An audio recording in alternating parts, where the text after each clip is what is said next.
guys, my name is Maria and I run Boris Does innovative tradie marketplace with features to send quotes and invoices. And today we have Peter, a teacher from TAFE. Hi Peter, can you tell us a little bit about yourself? Hi, well, I've been in the industry since 1984, where I undertook training as a TAFE in Ultimo, New South Wales. From there I've had my own businesses and I've been teaching and assessing since 1992 to 2023. So part of mine is assessing tradesmen and teaching tradesmen in painting and decorating in Ultimo TAFE. Thank you, Peter. It's great to have you here. It's unbelievable. My name is Daniel. I represent here Paint Access, and today we're going to run all the questions how to obtain a trade painter's license here in Australia. Yep, great. Now we're probably going to start. It's a few options. One pass you can go through the government. One pass you can go by third-party educators. Could you please comment what benefits, what minuses, and things like this? Well, there's many options to actually get a certificate 3 in painting and decorating. You can actually go to a private certifier, which is a private RTO, where they offer studies for certificate 3 in 30611 and 30620, which are the new modules within TAFE. You have options. It's just like anything where you buy. You can actually look at the marketplace to see what trainer suits you and what they offer. And also you have the training course at New South Wales TAFE, which has been around there for 100 years in training. And we train not only painting, but all the other trades were in New South Wales in Australia. Pretty cool. And what is the current regulation for a painter here? Do we need to have a license to do business in Australia? Yeah, well, it varies from state to state, but in New South Wales, you need to have a certificate 3, which gains you a painting license in New South Wales for work over a certain amount of value of money. You'd have to check with fair trading with that, because that does vary, but you do need certificate. I think it starts from $5,000. $5,000, yes. So that varies, and that's when you'll need your certificate 3 and a license from fair trading. Sure. Okay, look, we'll probably jump. We have lots of tradies that have plenty of experience, but they don't have any real qualifications. Maybe if you could run us what current options with the TAFE New South Wales exist? Well, the options are, again, you can get by private certifier or with TAFE New South Wales. The criteria we look for, we offer a range of courses in Ultimo TAFE, which is number 1, which is the Skills Express program, which a Skills Express program, it normally costs around about $3,000. I'll just probably $3,000, and that's for non-residents of Australia or also residents of Australia who would like to undertake a course via gap training and recognition of prior learning. So what gap training is that gap training? You may have, there's 27 subjects or competencies in a painting and decorating course. Now you may have 24 of them, but you need the additional ones. We'd look at that and do that gap training to get your competencies up in that. Now that takes place on either Thursday or Tuesday or Thursday night in Ultimo TAFE, between the hours of 5:30 and 9 o'clock at night. And how many years?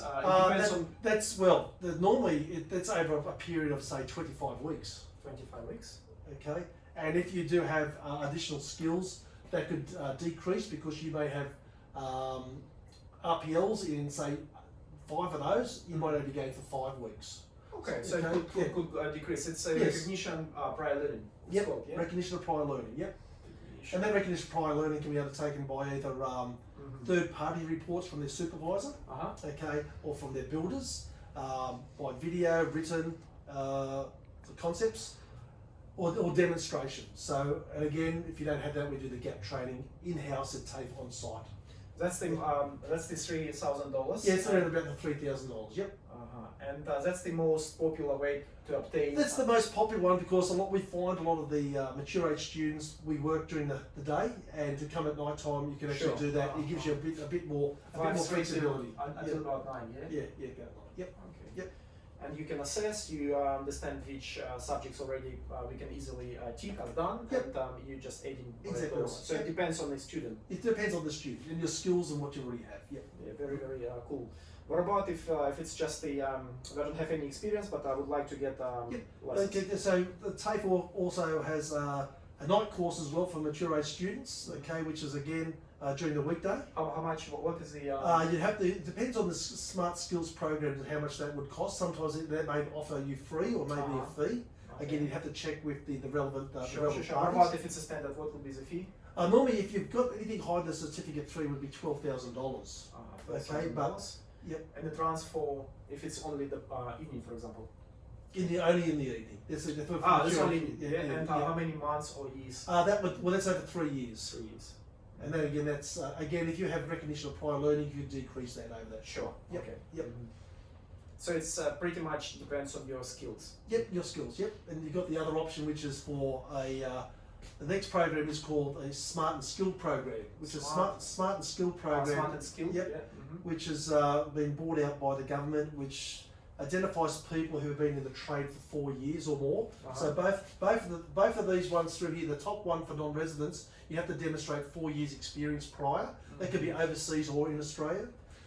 The next one here, the free one, is again you can start from scratch and start all the way through. The next one is Smart and Skilled again to demonstrate 4 years of experience. That's a Smart Skilled. Yep.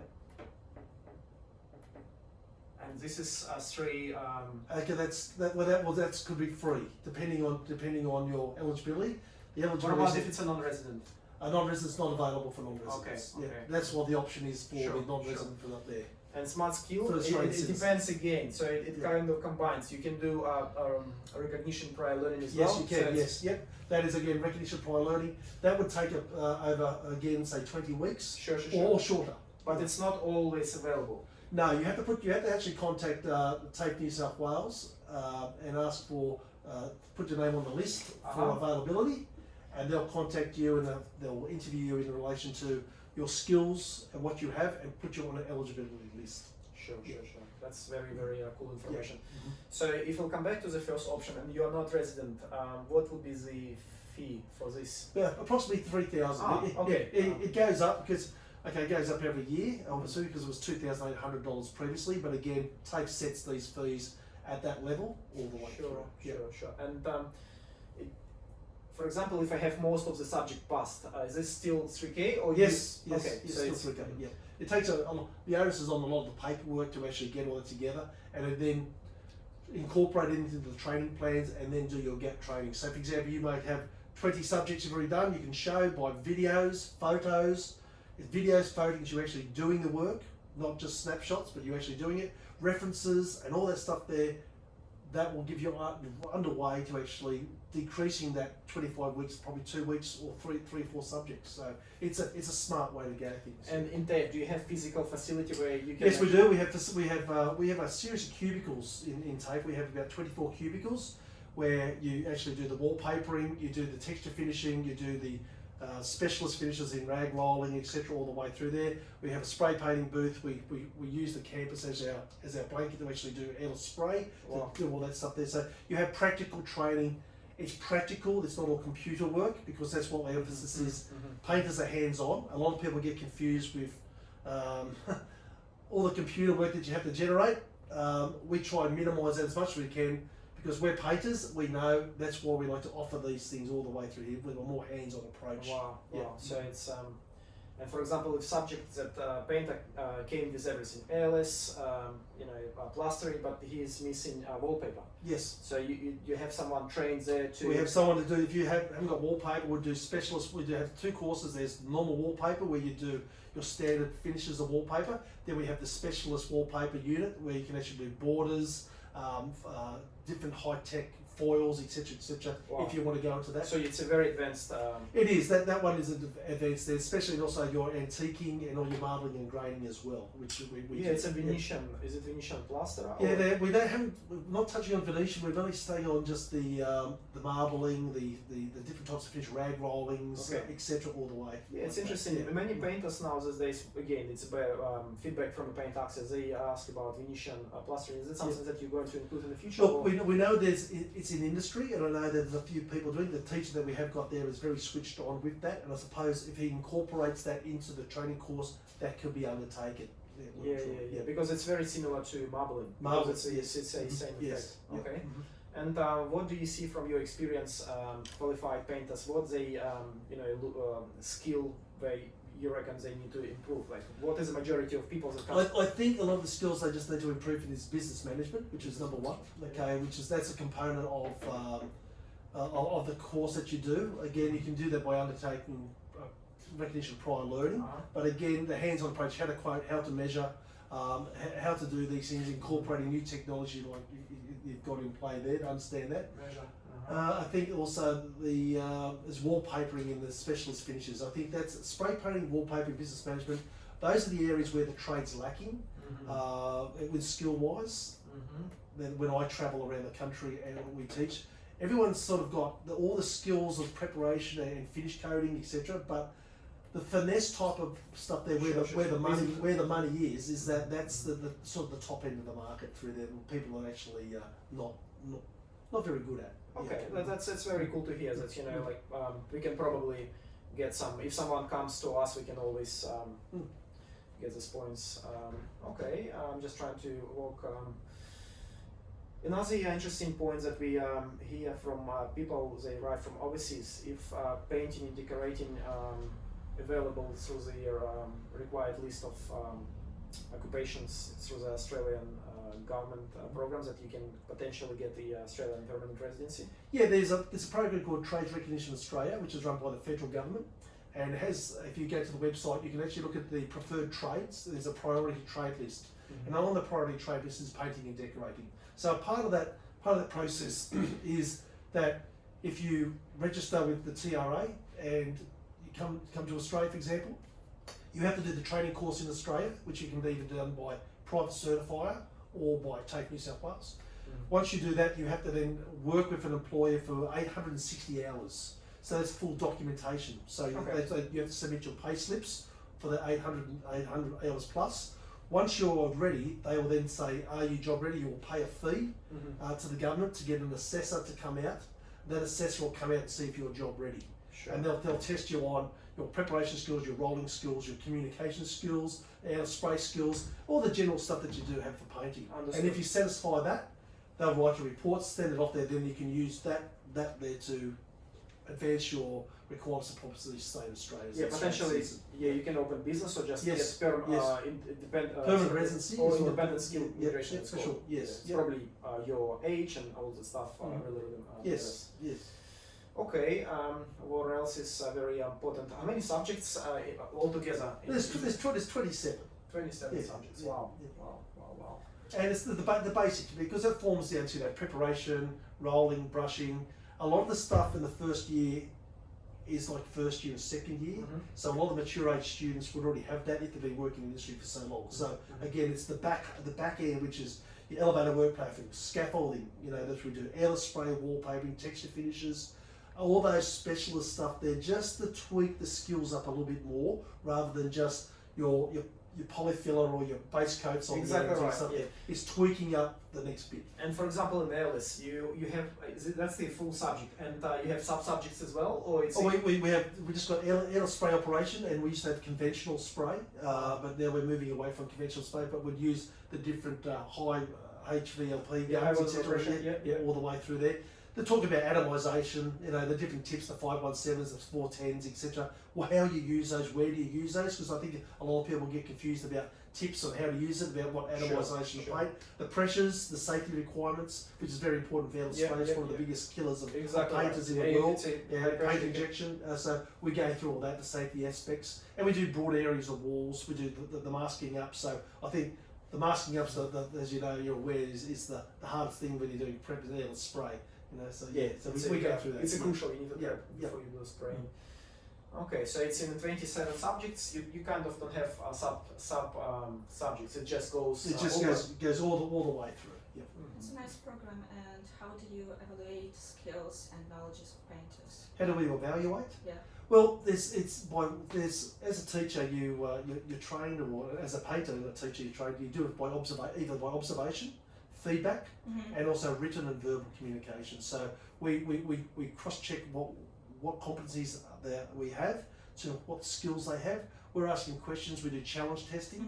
Okay. We also have written exams, and the written exams are not like we're in a school. Because again, we're painters. Okay. We sit down. We talk about the exam. We go over the exam. We have different scenarios, and then we sit down and we do the exam together in a class. And then we work through it all. So we do that. So it's challenge testing, exams, observation, actually doing the work on site. So we actually get practical experience, and that all forms a component of your assessment, which then you can be competent in that certain subject. Yep. Nice. Pretty cool. And if experienced painter comes to you, how do you evaluate his skills? We have I have a checklist. So a checklist is that we have the 27 subjects all the way through there, and we can ask them relevant questions in relation to that to demonstrate their skills and to how they communicate those skills to you. And if he can prove those, we'd tick that box off, and that's a evaluation of their skills. Then they'd come in and say, right, Peter, we have. You said you had 15 things. Can you show me that? Yep. Thank you. Welcome on board. Yep. So do they have to like prove their skills by showing them? So sometimes we have a trade test. So sometimes we, depending on the teacher, the trade test is quite good because it sets down if you have a day. But it's pretty hard because it's so hard to give time. Okay. But we used to have to do trade tests to come in here and say, listen, can you do prep a wall, roll a wall, cut a wall, and then finish coat and do glossing, for example. Or we used to set little tasks like that, but we haven't done that for a while. It's not saying that we don't. It depends on how the teacher feels about it. But normally we set up the class. You'd say, right, you're eligible because you've been here for 4 years. You've demonstrated that you've been here for 4 years from painting all the way from overseas or in Australia. We go rightio, and then we start down, and you can prove all your points. You can do by RPL, and then we do the gap training, and then we're all away. Yep. It's probably one of maybe I'll just kind of get into it. What document is it from your supervisor? What particular document? So the documents you can show there's a couple of ways you can get. It's a third party report. So a third party report is a document that you fill out and say the supervisor fills out, or the builder who can verify your skills. Okay, and they sign off on those skills that you can demonstrate those skills. And also the client would then have to supply videos of him actually undertaking that as well. So the more supplementary evidence you have based on that. So for example, if I was wanting to do airless spray, Danny would say, yes, he can airless spray. He does this, he sprays, he does that all the way through. Yes, show me your airless spray. Yes. So all of a sudden, the client is actually spraying the wall. He's got the proper PPE on, so he addresses safety, he addresses the correct distances to stop bounce back, he's adjusting the pressure, he's doing the proper cleaning regime all the way through. He demonstrates that on the video so and by showing the pictures. That is enough evidence to actually move forward to the next stage. So you'd have a tick and you'd verify that with an exam at the end, just to consolidate everything, which is normally a multiple, so normally 30 questions all the way through there, and that verifies airless spray, packed away the package, then we go to the next one. Yeah. Very interesting. Very easy. Yeah. How much time does it take to get a license if you're an experienced painter and you can showcase and prove If you should, well, the thing is, you have to have your certificate 3 in painting and decorating. So that's the trigger point. So once you finish your certificate 3 in painting and decorating, then it's processed by a private RTO or TAFE New South Wales. It'll take up to 5 weeks to actually process through the system. Then you'll be issued with your transcript and your certificate 3 in painting and decorating. Then you're able to take that to New South Wales, the service centre, okay, RMS, and fill out the appropriate paperwork, fill that out. There's I'm not sure the waiting time for the RMS, but normally it might be up to 3 or 4 weeks. You just pay a fee. Pay your fee, and then you'll be issued with your painting licence. And the best option is to take the 3-year option, not the 1. Okay, that's just more beneficial. And is it the supervisor license, or it's the general, not general. supervisor. It's just the general one. General one. We find that a lot of people, they let their a lot of the people in the trade might have done their old certificate, which is 8217, which was like 30 years ago or 20 years ago. And of course the packages change, the training packages change. If you let your license expire, you have to reapply again. If you haven't got the latest training program or package, you have to do the trade again.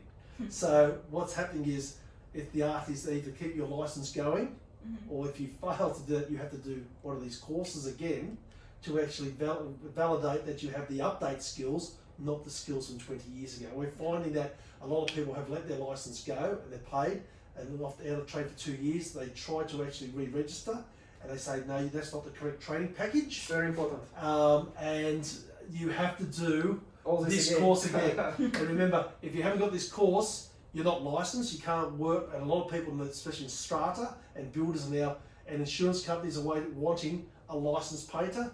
You can't do any work. So the art is to keep your license updated all the time. That's why I said 3 years, or you have to go through this process again. Guys, very important, don't get your license expired. If it's expired, you need to go again. Not good, not good.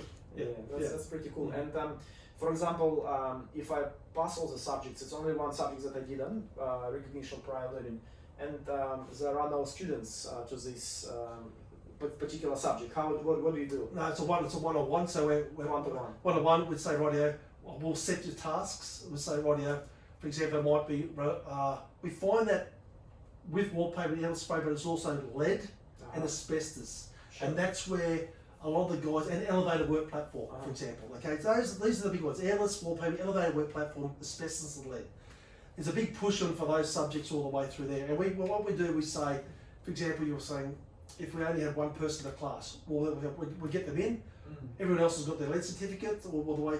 We then tailor just a class of one-on-one, sit down, go through the same process. Doesn't matter if we've got one or two or three. It's very important. It's we go because you've paid the fees, we move on. You may come in the same class, they might be doing airless, but you've done airless, we get you one-on-one actually do the lead, and we do that lead, so you chicken go. But again, if people don't want to do this at TAFE, you can actually go and get your lead, you can get the green card, you can do it off-site, you can actually bring that to TAFE, recognition of prior learning, the yellow card, which is the elevated work platform, bring that. As soon as you bring the yellow card, you don't have to do possibly elevated work platform at TAFE. You don't have to do working at heights because that's covered. So that's 2 subjects taken off because you've done that white card. Very cool. Yep. Yeah, interesting. So in 5 weeks, that's the minimum. Yeah, even if you have one subject, or it could go down for a week. It could. For example, if you're doing 25, it could be a week. You could have 26. You could have 26 subjects and have to wait all the way through and then do asbestos. You can just be able to do asbestos all the way and then you pass. The most essential thing before this that we do, before we start any course, especially within my organisation, you must have a white card. That's an essential component for safety induction card for New South Wales. You must have that because that's a part of the safety criteria for working on building sites. You must have a white card. So that's the first thing. So if you want to do this course and you haven't got a white card, we can't accept you. The white card takes 1 day. You can do it online. You can do it with private certifiers to do that. But that's one of the essential things that you do. You need to have an ABN. Don't need to have an ABN. Don't need to have an ABN to do a course. No. Okay. I think we're pretty cool. We've covered everything.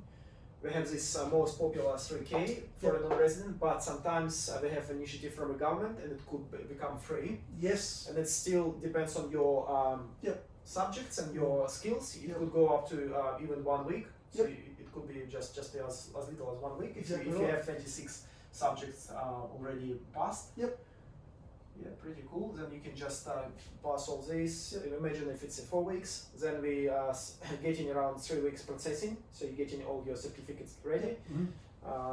What we ask too is that when we give you all, so what we call it, when you give all your information, we give you we'd like you to put on a USB. So for example, you'll have your 27 subjects. So all the subjects you get, all the photos, all the references, scan them and put on a USB. So all of a sudden we plug it in, we can just download that straight away, and then we give you the USB back, okay, and we're good to go. So it's very important that we place all that in order. What we've found is that sometimes everyone just goes and puts everything on the USB without it being catalogued. It takes too long. So if you put it in the 27 subjects where you are and you slot it in there, the teacher the assessor will see it, and they'll be able to equate to it straight away and say, listen, look, you're just short on this one. Can you please go get another photo or just another reference for that? We log it in there because we keep it for 7 years. Okay, so you recommend to get everything on USB? Yeah, everything electronically on USB. Scan it and put it on there. You know what I mean? You'll get the paperwork. You'll get all that stuff. Scan it, put it on there. It's a lot easier for everyone to do. Once we pass all the 27 subjects, you are sending certificate 3. And what about all the transcripts? Is it the attached document? Yes, you'll get a copy of a transcript with everything. So the 27 subjects with competence next to it all the way through because you passed. Okay, so you'll get that, and then again they'll send out in a couple of weeks' time or the certificate. You don't need the certificate to actually go to fair trade. You just need the transcript because sometimes certificates. You have to be very careful with the certificate because it's very important, and it takes a little bit longer to process, but they'll get you the transcript straight away, and the certificate will come at a later date. But you can use the transcript for that. Is it going to be like physical copy or it's electronic? It's a physical paper copy, and physical paper copy. Okay, sounds very good. That's with my organisation. I'm not Sure. about And the it's private generally sector. very similar to commercial places. Yeah, different commercial places do it differently. They might do an assessment a little bit different. We have the facilities, we have the large areas. A lot of these guys they have places in Parramatta, etc. We have these training facilities, but again, I'm not sure how they do it. That they have the painting assessors who do it. They might come out and site and see you. It's depending on the organisation how they do it, but whatever suits you as an individual. And in Sydney we have dedicated TAFEs. Would be Ultimo or? Oh, well, Ultimo. There's different courses. That Ultimo TAFE only is the only one who does the Skills Express course. Okay, which is the one for non-residents. Okay, there, and we need a minimum of 12 people. So, for example, you may put your name down. You might be 3 or 4. But what we find when one person does it, he speaks to another person, all of a sudden we get 20. But we need, as soon as we get 12, that triggers. Okay. Sure. But because that's that advertised, no one knows about it because really? we want the people to ring up TAFE to come to us. We're not commercial. We don't want like private enterprise. They've commercial. They want the make the money. Sure. Okay. Of course. Unfortunately, or fortunately, we're not into making money, we're educators. Okay, so the difference is that first course, if you don't know about it, you don't know about it. But Okay, if you guys, do, reach us out. Reach Peter, myself, or Maria. that's it. You see, so no one knows about it, we keep it below the radar because we don't want people who think they've done 1 year in the trade and they try and do it. No, this is for 4 people, and then we know that if the people are looking for this, we know they're legitimate painters who wanted to do that. The next one, which is the night course of 3 years, again, that's for anyone who wants to come in. That's the 12th training courses to do that for anyone, who wants to do it at night time or can't do it at daytime. And the Smart and Skilled again, that's the one that the free $12,000 one if you're eligible for Australian citizens to do. Again, they're totally flexible, but you've got to put your name at least. You've got to be ringing up. Okay, so we don't advertise on radio. We don't advertise on there to make money. We're educators. We're not profit makers. Unfortunately, okay. Ultimo, do we have any other TAFEs in? Yeah, they have grant. Look, again, I'm only talking about the Ultimo TAFE in relation to this. There's Smart and Skilled. They have. There's Granville. There's Wollongong. There's Newcastle TAFE. There's all various TAFEs around New South Wales and that. But again, some of them don't offer what we do. Okay, not they don't offer the Skills Express, and I don't know about the night time. I know about the skills, smart skill they possibly may. Okay. Pretty cool. I think we covered really fully. If you have any questions, we'll probably reach you out. And guys, if any questions, you can reach us direct at any time. If you need more clarifications, everyone are welcome. Good. Peter, thank you so much for your time. It's fingers crossed we'll get you lots of students. But you never know. I think last time it was very successful. Yeah, it was very successful. Just make sure that you have a valid email and a valid phone number because we're finding that even the people that are ringing up, also their phone number and emails change, so they don't want to miss the page. Yeah, no, thanks Daniel, thanks Maria, thank you very much for your time. Thank you. Really appreciate it. Thank you.